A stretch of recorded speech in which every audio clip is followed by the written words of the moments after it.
Bom, a primeira coisa, eu ia falar, eu não falei tanto nas medidas, mas posso falar um bocadinho nas medidas. Mas eu ia falar de duas coisas, nesta questão e depois também um bocadinho na questão europeia, sendo que há oradores que iriam falar melhor sobre isso. Neste primeiro slide, aquilo que eu estou a dizer é que há muita incerteza sobre o efeito da crise, a começar pela própria duração da crise, não é? Ou seja, não se saber quanto tempo é que vamos estar na situação em que estamos e como é que vamos sair disto, não é? E o problema é que aqui esta crise é um bocadinho diferente da outra, porque não é um choque na procura apenas, é um choque também do lado da oferta da economia, no sentido que os próprios segmentos das cadeias de valor foram interrompidos, não é? Há empresas a fechar portas ou a diminuir a atividade, há restrições de saúde pública na própria produção e na distribuição. E isto acontece aqui e no estrangeiro, isso também faz diferença, ou seja, todos os países estão em crise ao mesmo tempo, não é?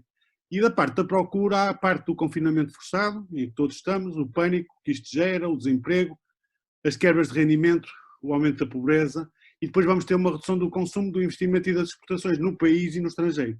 Mais uma vez, há aqui um problema de sincronização que é complicado. Quais são os efeitos sobre a economia portuguesa, não é?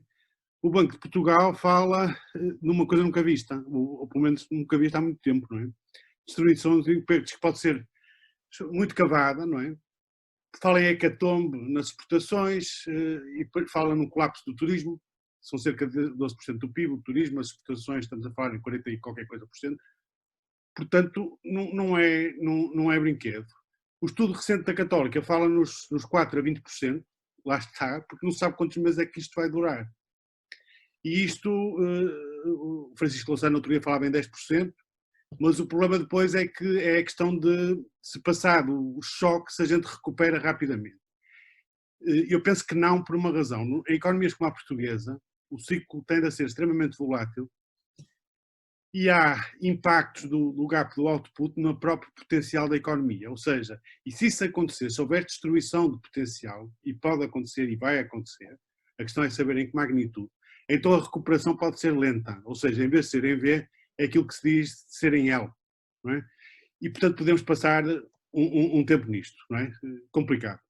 Depois, os últimos dois slides, para passar então, as medidas, eu acho que as medidas, vamos lá ver, houve complicações com as medidas no sentido de apanhar todos os trabalhadores, ou apanhar as empresas, mas eu não vejo no geral que as coisas estejam a ser mal tomadas face às restrições. Agora, o que é que eu estou aqui a falar? É a questão da Europa, não é? Que vai ser abordada por pessoas que sabem mais disso do que eu. Mas a primeira coisa mais uma vez, vem ao de cima os conflitos de interesse entre Estados-membros e o caso da Holanda acaba por ser paradigmático daquele grupo dos frugais, não é? Dos 4 Estados-membros, não é? Ora bem, a Holanda é o maior contribuinte líquido relativo do orçamento europeu, é preciso também ver isso. Era para deixar no slide que está. Peço desculpa, houve aqui um problema. No fundo, estamos a falar de quase 0,5% do PIB holandês ser contribuição líquida para a União Europeia, não é? Ora bem, só que, e vistas as coisas assim, eles são quem paga mais pela União Europeia, em termos relativos, são quem faz mais esforço. Só que depois, se formos ver as outras componentes, e isso tem a ver, por exemplo, com o mercado único, estamos a falar que 27% do PIB holandês são exportações líquidas, que é a diferença entre exportações e importações para a União Europeia. E que eles do resto do mundo são importadores líquidos, ou seja, eles são exportadores líquidos globalmente, mas são exportadores líquidos na prática para a União Europeia e depois importadores líquidos do resto do mundo. O que significa que eles ganham muito com o mercado único. E estas transferências não são faladas.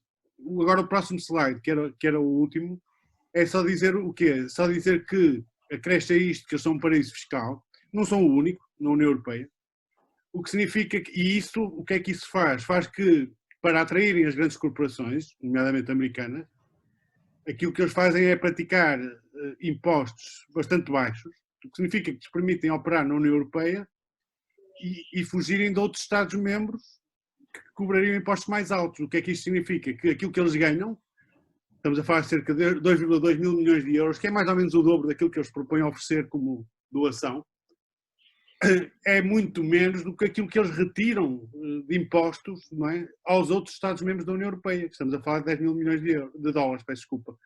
E isto significa o quê? Significa que isto é dumping fiscal. Ou seja, isto é um outro problema na União Europeia, que é não haver esta coordenação fiscal e isto ser possível. Porque poderia ser importante, como fonte de financiamento para o que vem aí, cobrar impostos às grandes empresas, mas ou há articulação entre Estados-membros, ou então teria que ser a própria União Europeia a cobrá-los, como fonte de financiamento. Depois, as duas questões que eu tenho aqui já se colocam para a questão da resposta. Há a proposta de novo de mutualizar a dívida, ela percebe-se da parte dos Estados do Sul, porque eles já estão extremamente endividados. Aumentar a dívida dos Estados sozinhos é colocá-los um bocadinho sob pressão nos mercados financeiros. E isso significa subidas de juros. Não é? É certo que vai haver Banco Central, não é? E já prometeu que existia. Mas depois também há as questões holandesas da condicionalidade de recorrer a estes empréstimos que o Sul não quer, e não quer bem. E a última coisa que eu tenho aqui é que, não sendo assim então pelos eurobonds, porque há problemas constitucionais em alguns Estados, inclusive, e os aceitar, não sendo o financiamento por essa via, as outras alternativas passam pelo atual quadro institucional e eles passam pelo BCE, não é? que está a intervir e que vai ter que intervir provavelmente ainda mais, e também por instituições como o Banco Europeu de Investimento, não é? Que podem ajudar e bastante na reconstrução. E depende do que se conseguir fazer a este nível também. E era isto que eu tinha a dizer. Pronto. Portanto, em relação à parte das medidas do governo, eu não tenho assim grandes coisas a dizer, porque eu não acho que elas estejam propriamente globalmente. De início, obrigado. Houve alguma coisa de não apanhar toda a gente, mas é claro que há uma preocupação com as pequenas e médias empresas que tem que haver, naquele sentido que elas representam 90 e tal % do tecido produtivo português, não é? E só elas geram emprego. E acabei, peço desculpa.